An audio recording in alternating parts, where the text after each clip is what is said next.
je još situacija bilo? Šta si doživljavao dok si nastupao na svadbama? Jel možeš da nam dočaraš kako izgleda jedno romsko veselje? Ja vama rekao, to su filmovi. Evo sad. Evo probaj, barem deo. Ukratko. Pazi ovako sad. Holandija, Amsterdam, svadba, kraj sveta. Cela estrada osim Cece, osim Brene i tako dalje. Svi su tu. Znači, da ne brojim sad, nabrajam. I šta se dešava? Ja sam zvao, ja kad pogađamo tu svadbu, mi pogađamo i da dođe i kamera, da snima tu. I čovjek se razboleo, nemamo kameru. A mi idemo po snajku, ide Ljuba Aličić, šerif, tu, svi su tu. I došli smo po snajku, to znaju svi pevači ovi. I kaže ovaj što daje čerku. A ovaj plaća 450.000 sva čerku. 450.000 evra. Da, to je ta specijalista 100-krat, nije važno. I kaže, gde vam je kamera? Ja kažem, bolesan čovjek, ne damo snajku. Nazad, sad sam ja kriv. Da li me razumije? To su ta pravila. A čekaj, Giovanni, moraš da mi kažeš na osnovu čega se procenjuje vrednost buduće snajke? Kakav je lopov? Kakav je lopov? Snajka? Koliko je sposobna. Koliko je sposobna, tako se plati. Ja ne želim da o tome da pričam, ćemo ubio moj cigar.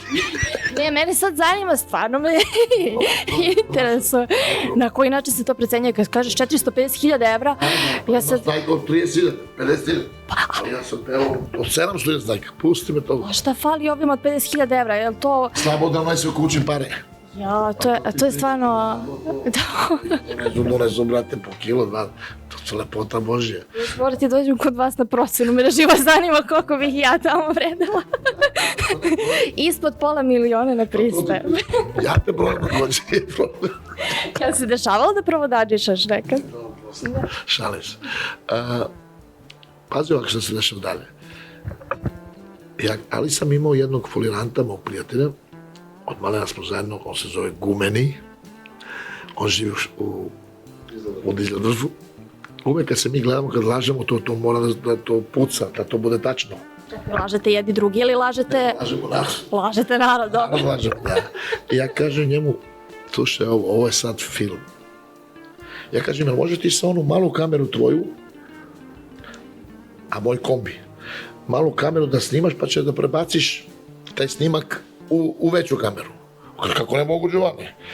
Ja kažem, dajte nam 10 minuta. Ja zovem sve pevačice da mi daju sve kablovi što imaju utašne.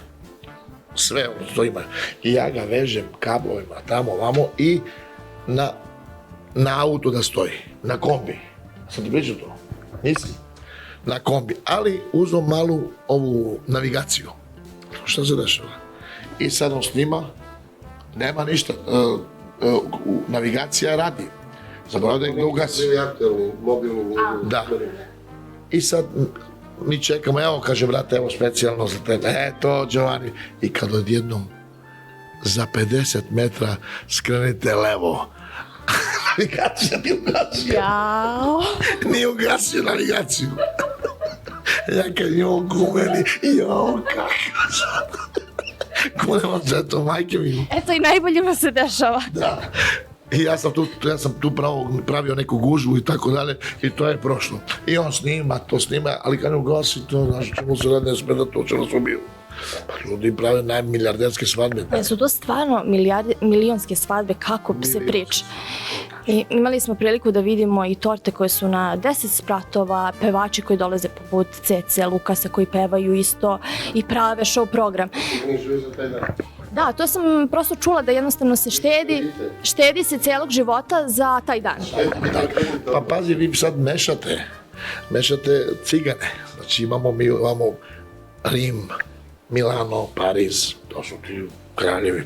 Imamo mi Vršac, ove s druge strane, to su isto jake svadbe, to po 800 ljudi, 1000 ljudi i tako dalje. Koji su najbogatiji?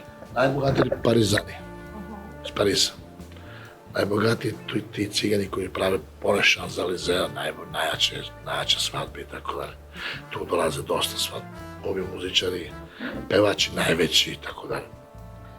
Ne, pa, znači to su najbogatiji cigani, bilo je Da, onda i televizija bila, sve bilo svadba, kraj sveta, znači mole i bela rukavica, šampanjci, kraj sveta. Mislim, ako možeš da mi objasniš po čemu se, na primjer, razlikuju romske svadbe od ovih, ajde da kažem tako, naših svadbi kod belaca, kako ti voliš da kažeš, koja je razlika?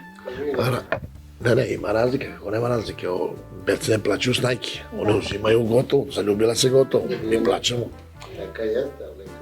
Mi plaćamo. Je li to obavezu, znači striktno mora da se plati snajka i to? Pa sad ako je nevina, plaćamo, ako nije nevina, plaćamo malo, nešto malo. O, pa to... Pa sestro ne sme da zna nikog. A mladoženja ili nevin, to ne dovodimo u pitanje. Pa je li to okej? Kako ti razmišljaš o? Pa ja moram da razmišljam tako. Ako mladoženja traži nevinu snajku, ženu. To nije mladoženja, to je majka, otac od mladoženja.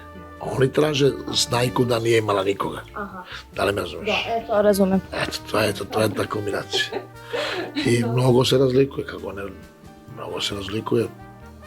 Oni imaju drugo, posle kad su spavali deca, pa imaju to mora da pokažu ljudima, kako to, da je to tačno, da nije imala nikoga i tako dalje, tako dalje. Mora da se iznese, da se dokaže njena nevinost. Tako je, baš tako.